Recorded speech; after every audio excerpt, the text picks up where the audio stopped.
വിവാഹത്തിനോ വിദ്യാഭ്യാസ ആവശ്യം ചെന്നപ്പോഴെല്ലാം അത് കേരളയിൽ നോട്ടിഫൈ ചെയ്തിരിക്കുന്ന ഭൂമിയാണ്, പറ്റില്ല എന്നുള്ളത്. അതുപോലെ തന്നെ ഭൂമി വിൽക്കാൻ കഴിയാത്ത അവസ്ഥ, അങ്ങനെ വലിയ മനപ്രയാസത്തിലായിരുന്നു ഇത്. കാരണം വളരെ ഡെൻസിറ്റി പോപ്പുലേഷനുള്ള സ്ഥലങ്ങളിലൂടെയാണ് ഈ ലൈൻ പോയിരുന്നത്.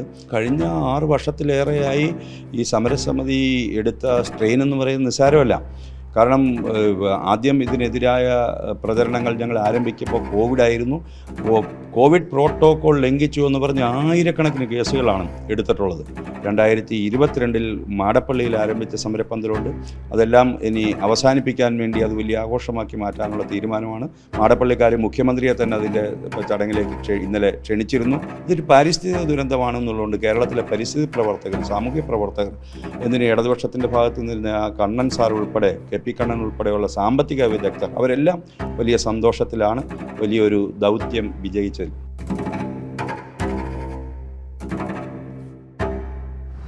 നമസ്കാരം. UDF സർക്കാർ അധികാരമേറ്റതിന് ശേഷമുള്ള രണ്ടാമത്തെ മന്ത്രിസഭാ യോഗത്തിന് ശേഷം നിർണായകമായ ഒരു തീരുമാനമെടുത്തിരിക്കുകയാണ്. LDF സർക്കാർ നടപ്പിലാക്കും എന്ന് പറഞ്ഞ കേരയിൽ പദ്ധതി പൂർണ്ണമായും നിലവിലിപ്പോൾ റദ്ദാക്കിയിരിക്കുകയാണ്. കേരളം കണ്ട സമരങ്ങളിൽ ഏറ്റവും പ്രധാനപ്പെട്ട ഒന്നായിരുന്നു കേരയിൽ വിരുദ്ധ സമരം. എന്തായാലും പുതിയ സർക്കാർ നിലവിലിപ്പോൾ അധികാരമേറ്റതിന് ശേഷം നിർണായകമായ തീരുമാനം എടുത്തത് ജനങ്ങൾക്ക് ഏറെ ഫലപ്രദമായിരിക്കുന്നു എന്നാണ് നമുക്ക് മനസ്സിലാക്കാൻ സാധിക്കുന്നത്.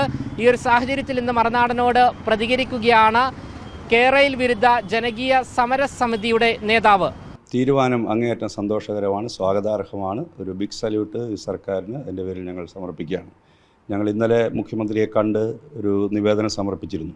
ആ നിവേദനത്തിൽ ഞങ്ങൾ അക്കമിട്ട് പറഞ്ഞിരുന്ന കാര്യങ്ങൾ, ഒന്ന്, 2020 ഈ പദ്ധതിക്ക് വേണ്ടി എടുത്ത തീരുമാനം പിൻവലിച്ചുകൊണ്ടുള്ള ഉത്തരവിറങ്ങണം. രണ്ടാമത്തേത്, ഈ പദ്ധതിക്ക് വേണ്ടി 21 ഇറക്കിയ നോട്ടിഫിക്കേഷൻ, ഭൂമി ഏറ്റെടുക്കൽ നോട്ടിഫിക്കേഷൻ, അത് പിൻവലിച്ച് ഉത്തരവിറക്കണം. ഈ 2 ഉത്തരവുകൾ ഇറങ്ങണം.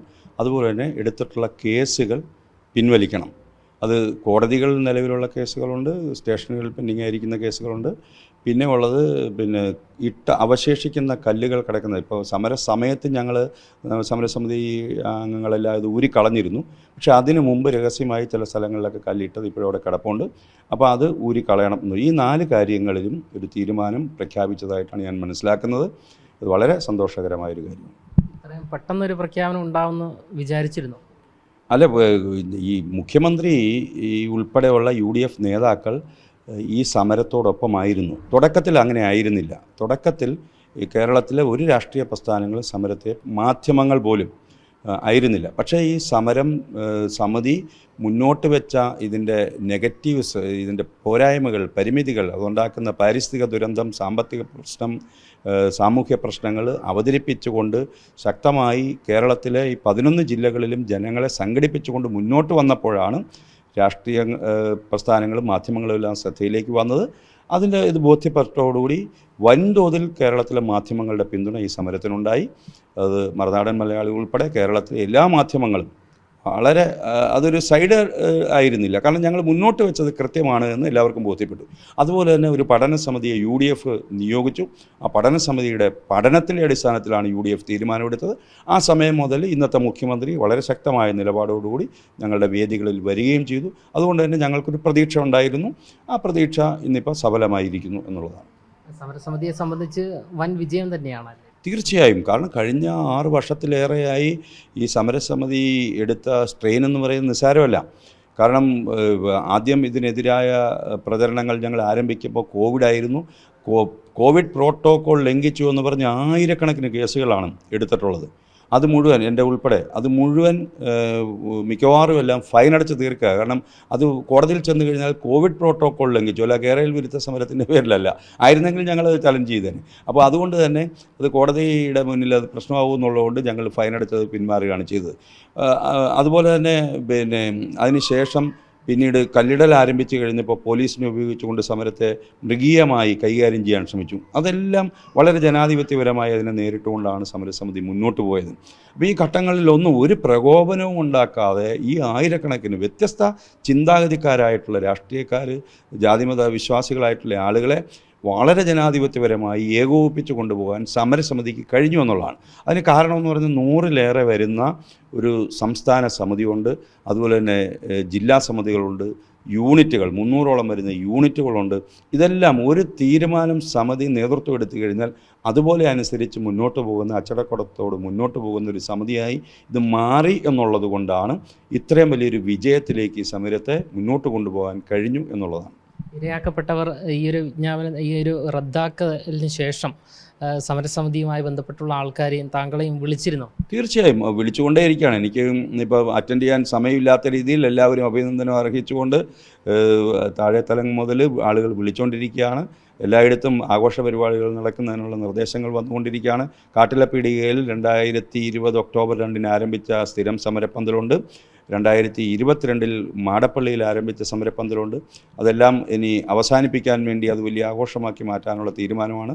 മാടപ്പള്ളിക്കാർ മുഖ്യമന്ത്രിയെ തന്നെ അതിൻ്റെ ചടങ്ങിലേക്ക് ഇന്നലെ ക്ഷണിച്ചിരുന്നു, നിവേദനം കൊടുക്കാൻ അവിടുന്ന് വന്ന പ്രതിനിധികൾ. അങ്ങനെ ഒരു വലിയ ഒരു ഉണർവ്, വലിയൊരു ആവേശം, സന്തോഷം ഇരകളിലെല്ലാം ഉണ്ടാക്കിയിട്ടുണ്ട്. ഇരകൾ മാത്രമല്ല, കാരണം ഇതൊരു പാരിസ്ഥിതിക ദുരന്തമാണെന്നുള്ളതുകൊണ്ട് കേരളത്തിലെ പരിസ്ഥിതി പ്രവർത്തകർ, സാമൂഹ്യ പ്രവർത്തകർ, എന്തിന് ഇടതുപക്ഷത്തിൻ്റെ ഭാഗത്ത് നിന്ന് ആ കണ്ണൻ സാർ ഉൾപ്പെടെ, KP കണ്ണൻ ഉൾപ്പെടെയുള്ള സാമ്പത്തിക വിദഗ്ധർ, അവരെല്ലാം വലിയ സന്തോഷത്തിലാണ് വലിയൊരു ദൗത്യം വിജയിച്ചത്. ഇരയാക്കപ്പെട്ടവരെ സംബന്ധിച്ച് ഈ വസ്തുക്കൾ ഈടുവെച്ച് ലോൺ വരെ എടുക്കാൻ പറ്റാത്ത സാഹചര്യം, മക്കളുടെ അടക്കം വിവാഹം മുടങ്ങിയ സാഹചര്യമെല്ലാം തന്നെ അന്നുണ്ടായിരുന്നു. തീർച്ചയായും, കാരണം ഇത് ബാങ്കുകളിൽ ഇതിൻ്റെ ആധാരമായി ചെന്നപ്പോൾ അത് വിവാഹത്തിനോ വിദ്യാഭ്യാസ ആവശ്യം ചെന്നപ്പോഴെല്ലാം അത് കേരളയിൽ നോട്ടിഫൈ ചെയ്തിരിക്കുന്ന ഭൂമിയാണ്, പറ്റില്ല എന്നുള്ളത്. അതുപോലെ തന്നെ ഭൂമി വിൽക്കാൻ കഴിയാത്ത അവസ്ഥ, അങ്ങനെ വലിയ മനപ്രയാസത്തിലായിരുന്നു ഇത്. കാരണം വളരെ ഡെൻസിറ്റി പോപ്പുലേഷനുള്ള സ്ഥലങ്ങളിലൂടെയാണ് ഈ ലൈൻ പോയിരുന്നത്.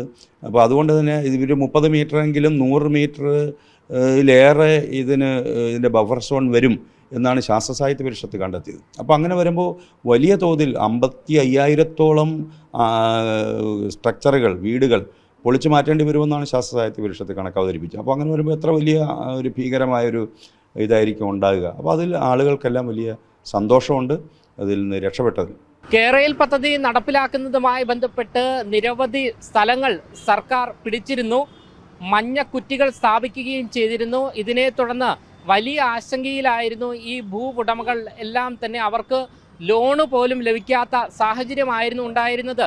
എന്തായാലും ഇത്തരത്തിലുള്ള ആശങ്കകൾക്കെല്ലാം തന്നെ ഇപ്പോൾ വിരാമം ഇട്ടിരിക്കുകയാണ്. കേരയിൽ പദ്ധതി നടപ്പിലാക്കില്ല, അത് പൂർണ്ണമായും റദ്ദാക്കിയിരിക്കുന്നു എന്ന് പറയുന്നത് തന്നെ ഭൂവുടമകൾക്ക് വലിയ ആശ്വാസമാണ് നൽകുന്നത്. ക്യാമറമാൻ ആഷിക്കിനൊപ്പം അമൽ രുദ്ര, മറുനാടൻ മലയാളി, തിരുവനന്തപുരം.